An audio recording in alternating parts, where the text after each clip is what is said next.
নমস্কার বন্ধুরা, আজ আমি আপনাদের জন্য নিয়ে এসেছি একদম ইউনিক আর স্বাস্থ্যকর একটি বাঙালি রেসিপি।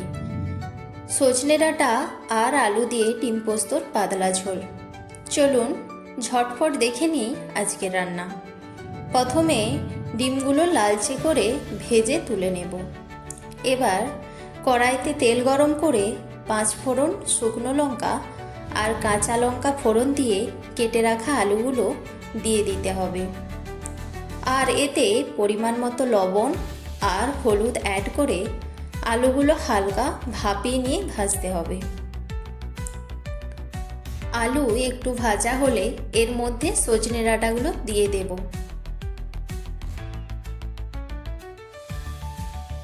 ডাঁটাগুলো হালকা নাড়াচাড়া করে নিয়ে এর মধ্যে দিয়ে দিচ্ছি পেঁয়াজ কুচি। পেঁয়াজটা নরম হওয়া পর্যন্ত একটু কষিয়ে নিতে হবে। এবার দিয়ে দিচ্ছি রসুন কুচি আর টমেটো কুচি। টমেটো মজে এলে হলুদ আর লঙ্কা গুঁড়ো দিয়ে কষাতে হবে।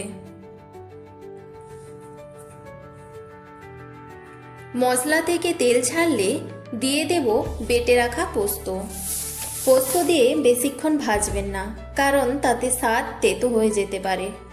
এবারে পরিমাণ মতো জল দিয়ে ঝোলটা ফুটে উঠলে আগে থেকে ভেজে রাখা ডিমগুলো দিয়ে দেব।